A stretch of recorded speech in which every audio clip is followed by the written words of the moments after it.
Switzerland seen as #1 country.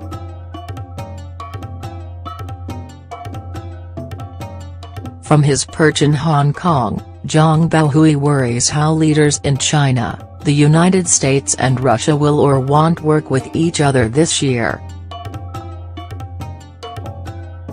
If the three largest powers can find common ground on basic issues such as trade and fighting terrorism, global security will not be upset, says the director of the Center for Asia-Pacific Studies at Lingnan University. But you never know, he quickly adds.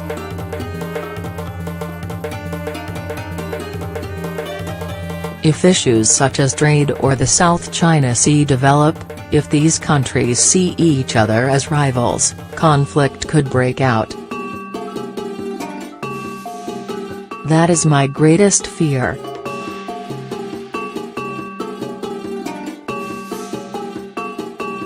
In Berlin, Henning Rieck of the German Council on Foreign Relations says his greatest concern focuses on whether Washington will remain a world leader in trying to slow the effects of climate change.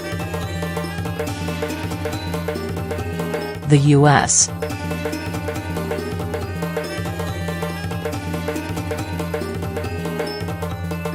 Environmental Protection Agency has been a great player internationally, he says, and the American leadership role cannot be easily replaced.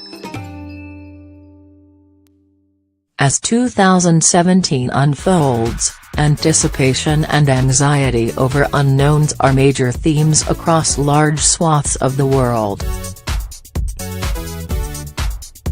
Fighting continues in Iraq and Afghanistan, and despite a push for peace talks, in Syria, as well. The mass number of refugees that spilled into Europe, coupled with a string of deadly terrorist attacks, has fueled an anti-immigrant sentiment and emboldened populist politicians across the continent, expressed in part by the British vote to leave the European Union. And the election of Donald Trump as U.S.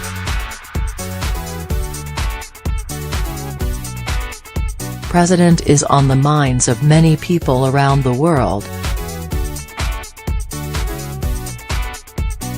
The tumult of 2016 can be seen clearly in the results of this year's Best Countries rankings. Switzerland is viewed as the No.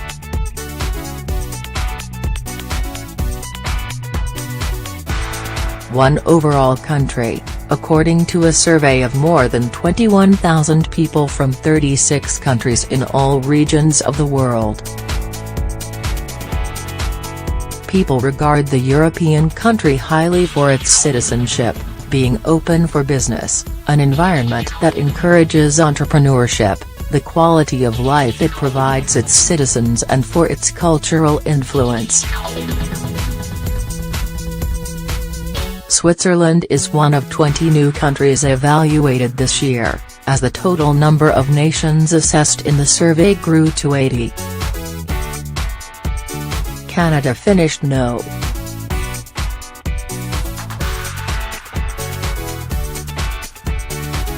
2 overall and the United Kingdom No.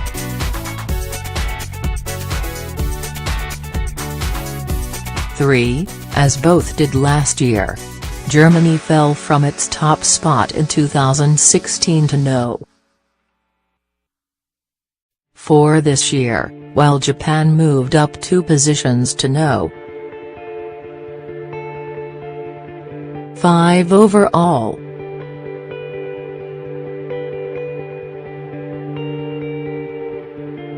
The United States fell as many positions as Germany in the rankings, dropping to No.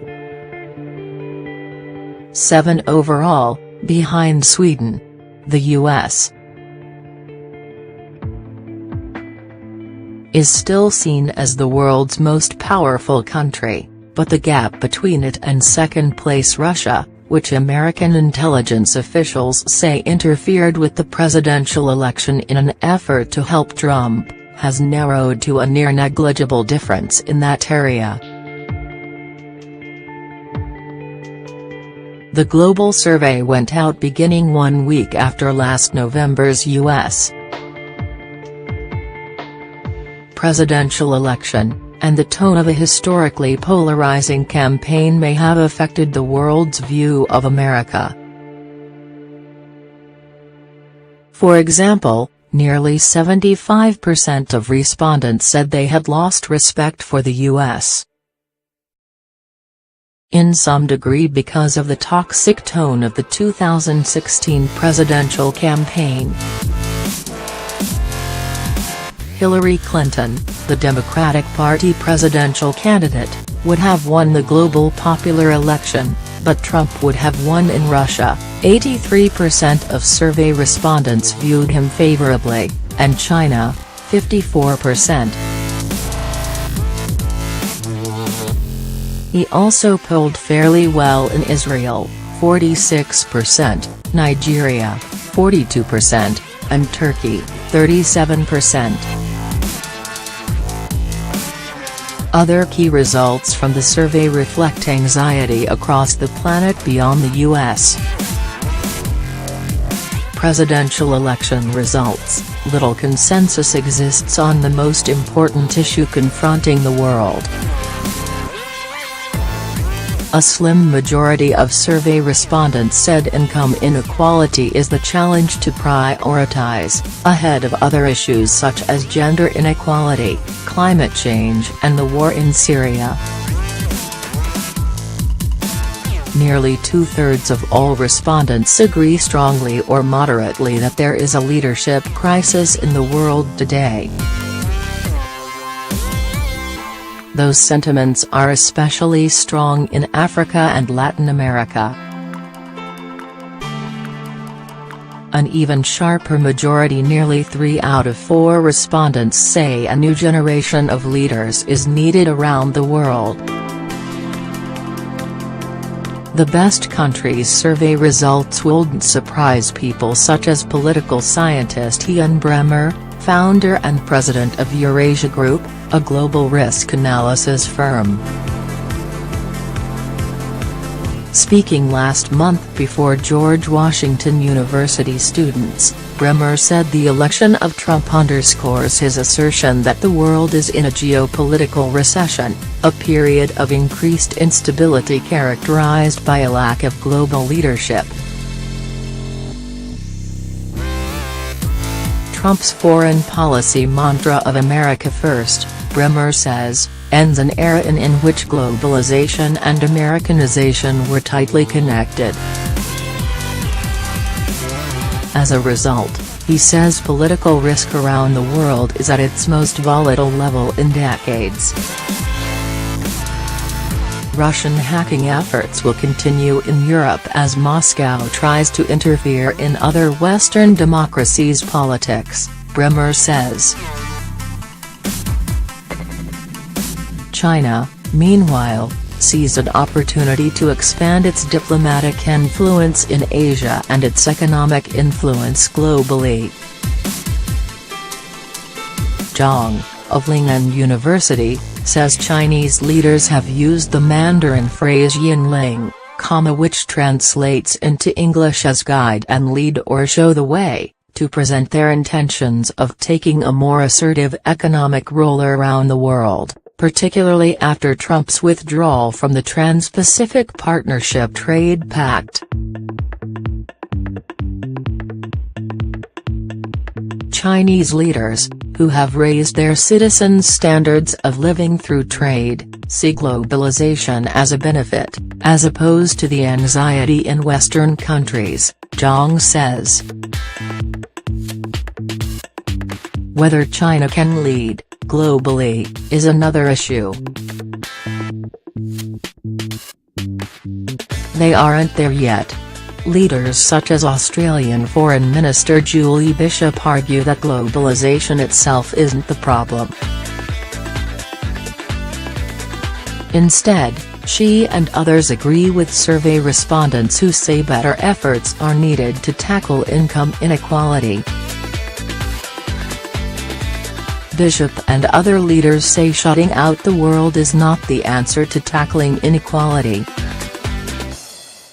Elections in the Netherlands, France and Germany this year, however, will test whether people want to live in societies open to the world or closed, says Dan Hamilton, the director of the Center for Transatlantic Relations. Those elections will follow last year's Brexit vote and underscore an EU sinking further into its deepest crisis since its founding. There is a lot of pressure from populists, but whether that will translate into a change in governments is unknown, says Hamilton, who also is the Austrian Marshall Plan professor at the Transatlantic Center. At his February talk, Bremer said German Chancellor Angela Merkel will likely win re-election in the fall, but her image as a strong leader of Europe will diminish. A former scientist who grew up in communist East Germany, Merkel has been a steadfast believer of a liberal, democratic world order led by a globally engaged America that stood against the former Soviet Union. Trump's election victory has in some ways rejected that view, Bremer says. She is in many ways a tragic figure. Reek, of the German Council on Foreign Relations, says the U.S. military defense commitment to Europe remains a source of concern among countries across the continent. Those anxieties are heightened by the presence of Russia, which seized the Crimea from Ukraine in 2014 and has occupied the region since.